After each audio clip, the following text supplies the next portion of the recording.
안녕하십니까. 지식산업센터 전문기업 지산엔 박희성 대표입니다. 2019년 8월 15일 광복절 아침 출근하면서 첫 번째 영상을 준비하고 있습니다. 오늘은 광복절을 맞이하여서 무슨 이야기를 좀 드려볼까 사실은 어제 저녁에 좀 고민을 해봤는데요. 이 시간에는 전체적인 우리나라의 부동산 시장, 이 부동산 시장과 지식산업센터의 이 분양시장이 어떤 상관관계를 갖고 있었는지를 한번 짚어보고요. 그 다음에 이 우리나라의 지금 현 정부가 하고 있는 이 정책으로 인하여서 지식산업센터가 어떤 영향을 받는지 이 부분까지 한번 나눠보고자 합니다. 지식산업센터는 전통적으로 지금까지 모든 과정들을 쭉 지켜봐왔을 때요, 아파트 시장, 분양시장과 거의 흡사하게 갔고요. 지식산업센터 시장이 단 한 번도 선행해서 부동산 시장을 움직인 적은 없습니다.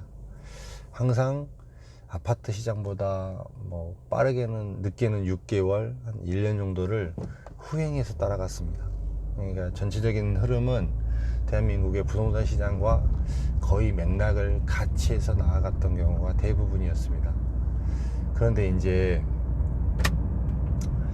조금 주목해 봐야 될 거는 이번 정부에서는요, 이번 정부를 통해서 정책들을 통해서 지금 이제 지식산업센터는 명암을 다 같이 볼 것 같다라는 생각이 좀 듭니다. 지식산업센터의 명은 현 정부에서 대출 규제를 하고 주거 쪽으로 안정을 많이 취하다 보니까 이 대출 규제로 인하여서 새로운 부동산 시장에서의 돌파구가 필요했던 부동산 상품이 필요했습니다. 거기에서 대두되었던 것으로서 틈새 시장으로 나왔던 품목이 지식산업센터입니다. 많은 지식산업센터 개발 사업자들, 그 다음에 지식산업센터를 개발을 한 번도 해보지 않았던 이런 회사들까지도 지식산업센터에 대해서 굉장히 관심을 가지고 준비를 많이 해왔던 게 사실 이 지식산업센터 시장입니다. 그로 인하여서 굉장히 많은 단기간에 많은 인허가 건수를 보이고요. 그 다음에 굉장히 많은 지식산업센터가 지어졌고 현재 또 준비되고 있고 현재 분양 중에 있습니다. 이게 이제 현 정부의 정책 기조와 맞아서 지식산업센터가 좀 좋아 보였고 활성화가 된 결정적인 계기가 되었다면, 이제 또 현 정부의 정책으로 인하여서 결과적으로는 지식산업센터도 똑같이 어려워지지 않을까라는 예상을 제가 한번 해보고 있습니다. 그거는 어디서 보면 가장 편하냐면요, 현 정부의 이제 소득 주도 성장을 이렇게 이야기를 하면서 최저임금을 올렸습니다. 그 다음에 주 52시간을 굉장히 강력하게 밀고 나갔던 현 정부로서는 그에 대한 반대 국부로 인하여서 인건비가 굉장히 많이 올라갔고요. 가장 급속도로 올라갔던 부분이 사실은 건설 쪽입니다. 그래서 이 지식산업센터 쪽도 건축비가, 지식산업센터를 짓는 건축비가 정말로 작년, 재작년 이렇게 해를 거듭해 오면서부터 굉장히 많은 급속도로 많이 올라갔던 부분을 부인할 수가 없습니다. 그런 시장이 사실은 여기 지식산업센터 시장이었고요. 이제는 이제 평당 지식산업센터를 짓는 것도 평당 보통 400만 원이 넘지 않고는 지식산업센터를 짓지 못할 정도로 그렇게 어려운 시기가 되었습니다. 이제 이 부분이 또 시사하는 바는 무엇이냐면 이제 이렇게 되고 또 이런 정책을 펴므로 인하여서 사실상 가장 직격탄을 받았던 대한민국에서 받았던 곳이 기업체입니다. 기업체.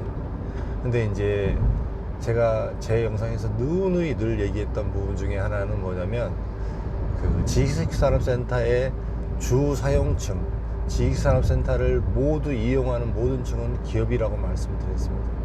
결국 기업이 어려워지면 지식산업센터의 분양도 마찬가지고 임대도 마찬가지고 모든 부분들의 전체적인 동맥이 막혀버리는 이런 상황이 생긴다는 것입니다. 근데 이게 지금 현재 굉장히 현실화 되어가고 있는 상태라고 보여집니다. 기업체들을 만나보고 이제 분양을 하고 직원들이 이렇게 상담을 하고 다니고 전체적인 그 분양 분위기에 대해서 이야기를 하다 보면 대부분 기업체들이 지금 굉장히 고전하고 있고요. 이런 시기에 이제 물론 잘 되고 잘 나가는 업종도 분명히 있습니다.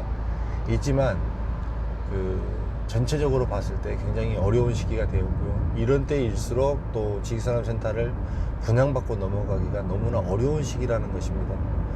이제 전체적으로 이제 그 대한민국의 이런 정책으로 인해서 지식산업센터가 굉장히 뜨고 올라왔다가 결과적으로는 이런 문재인 정부의 정책으로 인해서 인건비가 상승하고 그로 인해서 기업체들이 큰 기업 말고요, 일반 중소기업들이 사실은 대부분 지식산업센터를 분양받고 지식산업센터를 이용했던 업체인데 반해서 이런 업체들이 실질적으로 가장 직격탄을 맞으면서 어려워졌다라는 것입니다.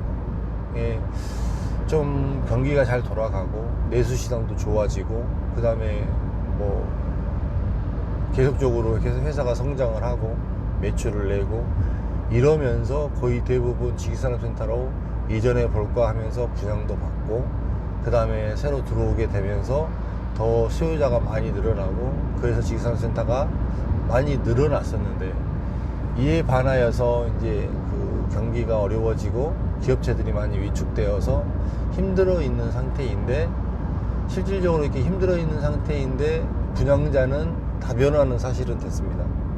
이제 기존에는 그 지식산업센터를 기업체에서만 분양을 받았다가 지금은 일반 투자자들이 이제 사게 되는 형태는 되었지만 실질적으로 일반 투자자들이 기업체들을 임대로 넣어야 하는 임대사업을 유치를 해야 하는데 그거를 충족해내지 못하다 보니까 이로 인한 폐단이 또 상대적으로 또 계속 지금 나타나고 있는 시장이 꼴이 되어버렸습니다. 세상 모든 일과 마찬가지로요. 이게 이제 좋은 일이 계속 생기면 선순환이 계속 되는 거고요. 그렇지 않으면 계속 악순환이 되면서 계속 어려운 상황을 반복하게 됩니다. 그거는 역사적으로 봐도 마찬가지인 상황인데 지금 대한민국의 이제 부동산 시장, 그 다음에 이 부동산 시장에 주는 지식산업센터 시장도 마찬가지로 계속 굉장히 어려운 형태로 지금 가고 있고요. 실질적으로도 지금 굉장히 분양시장이 상당히 많이 어려운 시절입니다.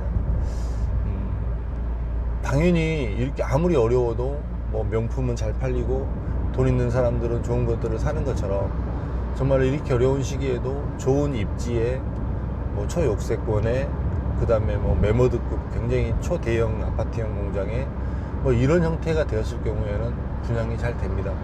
잘 되는데 그렇지 않고 대부분의 지역에서의 지식산업센터들은 고전을 하고 있는 것이 지금 현재 사실이라는 뜻입니다. 이게 이제 이런 물량들이 계속 적체되면서 나타나는 것들이 사실은 예전 정확하게 10년 전의 모습으로 리먼 사태 때는 사실은 외부적인 요인이었는데 지금은 어떤 외부적인 요인은 아니고 대한민국이 또 새롭게 나아가는 새로운 길인 것 같아요. 제가 봤을 때도 제가 지금 이제 14년 차로 지식산업센터 일을 해오고 있지만 정말로 새로운 부동산 시장을 가고 있는 이런 느낌을 정말 많이 받습니다. 이렇게 됨으로 인해서 과연 어떤 시장이 펼쳐질지에 대해서 딱 잘라서 이렇게 얘기하기가 정말 예견하기가 어려운 시장이긴 하지만 굉장히 어렵게 가고 있다. 그 다음에 이 시장이 어렵게 가고 있는데 상대적으로 많은 판이 벌려졌다. 그러면 과연 어느 곳에서 누군가는 이 수요를 감당을 해야 된다라는 겁니다. 이 어려운 시기를. 그렇게 되면 또 다른 부동산 시장이 분명히 펼쳐질 것입니다. 그거를 이제 저는 이제 예상은 좀 하고 있지만 자신 있게 얘기 드리기는 좀 어렵고요. 분명히 이 지식산업센터의 분양시장도 상당히 변화가 있을 것이라는 예측을 조심스럽게 해봅니다. 오늘 첫 번째 영상을 이렇게 마치고요. 8월 15일 광복절을 맞아서 여러분들에게 좀 더 이렇게 색다른 부분으로 한번 접근해 보고자 했는데, 제가 오늘 했던 이 말이 사실은 어느 정도 근거를 가지고 했던 말이기 때문에 이와 관련해서 궁금하신 부분이 있으시면 댓글로 한번 달아주시고요. 그 다음에 이 내용이 공감이 되신다고 하시면 좋아요도 눌러주시고 저에게 응원해 주시면, 제가 어떤 사리 사욕을 위해서 사실 여러분들에게 이런 이야기를 하는 것이 아니니까 저에게 많은 힘을 주시면 제가 좀 더 지속해 나갈 수 있도록 노력해 보도록 하겠습니다. 감사합니다.